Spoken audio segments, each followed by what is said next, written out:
So now then, we're going to do a instructional video for beginners, and some of you masters might have comments on it, or you might gain something from it. I don't know, who knows. So what we're doing is a tailgate project. I'm not terribly fond of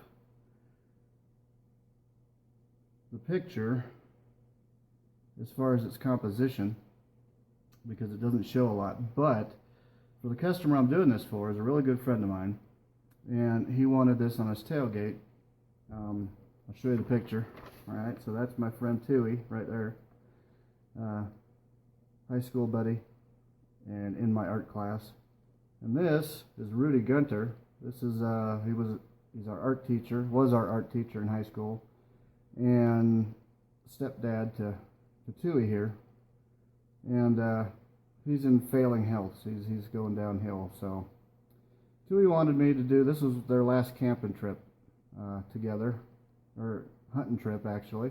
So he wanted me to do this on his tailgate as a commemorative piece. So that's what we're going to do. Now what we've done thus far is wet sanded said tailgate with 800 grit, and then went over it with a Scotch-Brite pad, washed it down with soap and water, and then denatured alcohol, so it's ready to go.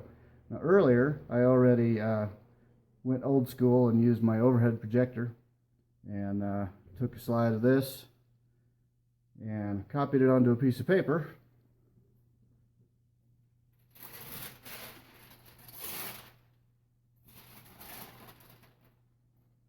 So we now have this massive gobbledygook. Alright, so what we're going to do is we're going to chalk the back of this with just some pastel chalk, a light color. Then we're going to put it up here in place, and we're going to trace it on there. Simple as that. Almost like you would do a tattoo. And then from there, once we peel that off, we'll spray it with a little bit of air to get the excess chalk off of it. And then we'll start airbrushing in colors and lines and that kind of stuff, and maybe work on a composition a little bit just to play with it.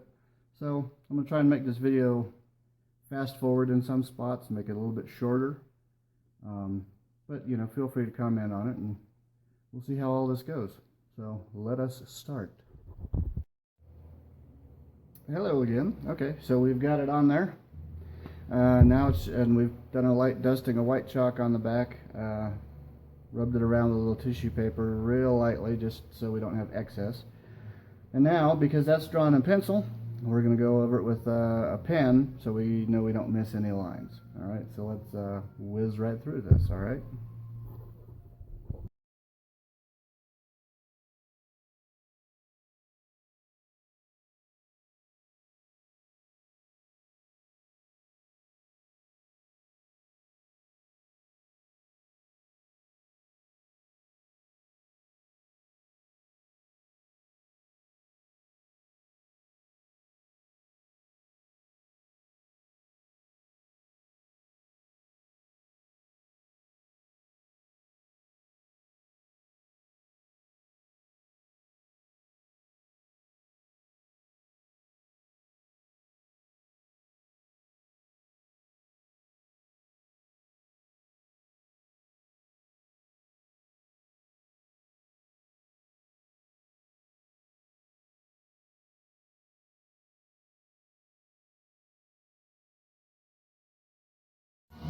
So as you can see, we've gone in, we've drawn all the gobbledygooks.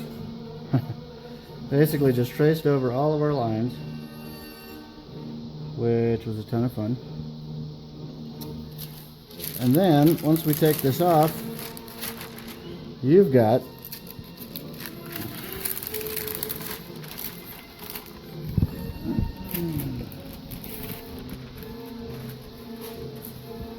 that. Now again, we'll hit it with the little air, which will knock some of the excess off. But the fun part is just to come in and start sketching this with your airbrush. Get your lines in there, figure out where everything's going to go, and so they'll be more permanent. And then we'll start putting color to it. So as you can see, I've blown it off with some air, and now your lines are much better, just like they were on the picture.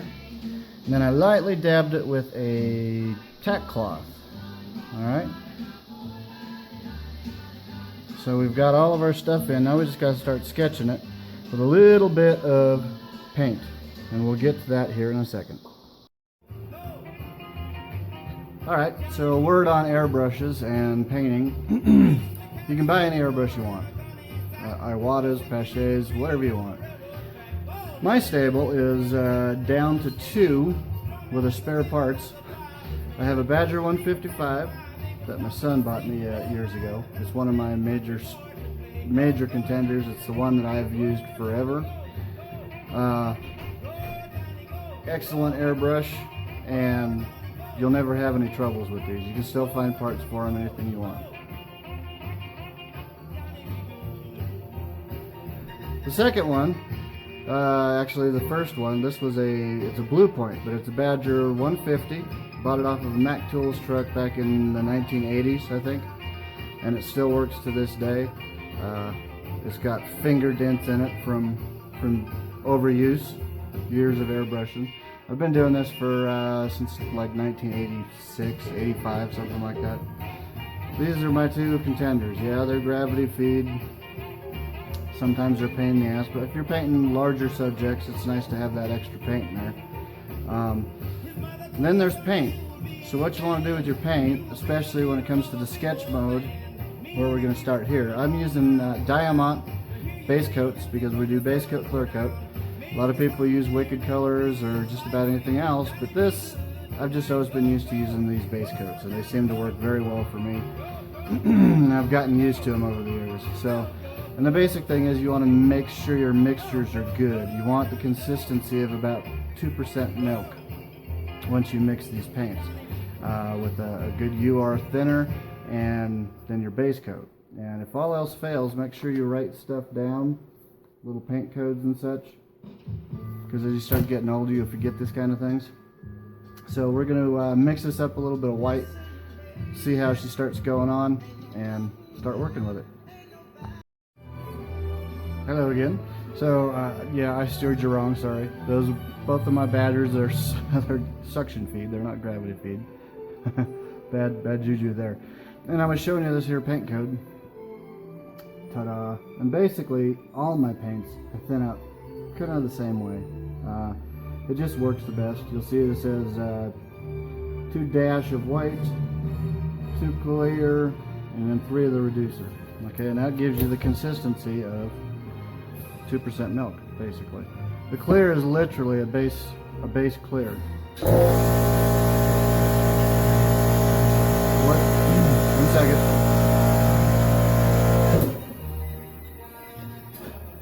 Yes, I still use a monster noisy compressor, but that's okay. I also have a silent one for other options, but I don't use it when I'm doing stuff out here in the garage. So it's a base clear, and what this does is this helps to thin it while still maintaining its integrity, because that's important. If you don't do that, if you just go straight paint and the thinner, what it'll do is it'll start to lose its consistency. It'll not chunk up, but it'll start to spit, and you don't want paint spitting on you. That's a bad thing. For those of you wondering on the paint codes what a dash is, well, literally this says dash. So that's what a dash is, whatever, for what that's worth. So let's get to painting, okay?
Alright, so and that's how we go. I mean, it's slow going, but you got to get fine lines.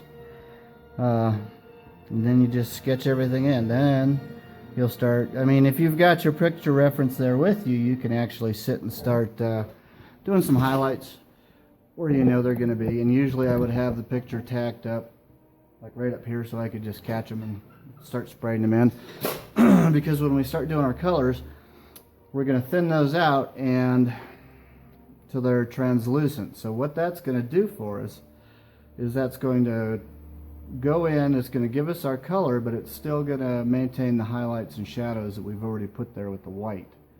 And then we can go in and add, you know, shadows and colors that we need from there. Yeah, it's tedious, but I'm not going to do a whole flash forward video of the entire spray thing of that. So we'll just stop it for now. While I can finish this, we'll move on to the next thing from there. Alright? I'm having fun. How about you?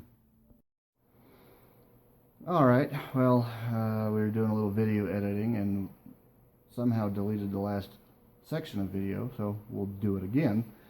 We've gone ahead and traced all this in with our airbrush. You can see all the lines are in now. That just gives us our basis of what we're going to do so that we can start putting in all of our colors and our happy little trees and all that fun stuff. What I did was I wiped over it with a little bit of mineral spirits to clean off the excess chalk. The other thing mineral spirits does for us is you don't always know exactly what it's going to look like when you're airbrushing, because you've got all this dry, you know, paint on there. And so, as you know, clear coat's going to change the way that looks. It's going to make it, you know, enhance all your shadow, enhance all your light. So you put a little mineral spirits on it and it shines it right up. Let's take a look at that real quick.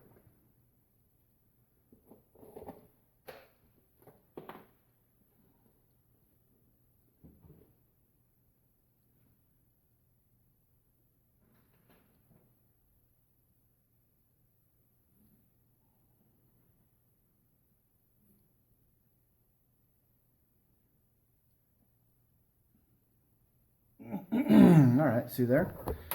That brings us a little gloss to it, gives us an idea of what it's going to do, enhances, brings out all your highlights and your shadows so you can see what's going on in there. And it doesn't affect the paint at all. It's not going to affect the base coat one way or another. Back in the day before vinyl wraps, we used to use the vinyl transfer stuff to do all your letters and logos and that kind of stuff. If you're doing a business vehicle, something like that, you'd get all your lettering and all that stuff in, you'd peel that back off, and then you'd have stickies left over. Well, the mineral spirits would take off all your stickies and not touch your base coat. So that was a trick I learned from that back in the day. But it also works well for this. And it does not affect any future painting you do on your tailgate. It'll your paint will still stick just fine. It doesn't affect how you clear coat. It'll still burn right through like it's supposed to. And I've never had a problem yet with that. No peeling, no nothing. So it's a good way to clean off your tailgate and make everything still work. And I would venture to guess it'd probably work with water-based paints as well. You could mineral spirits over it. It's not going to touch that.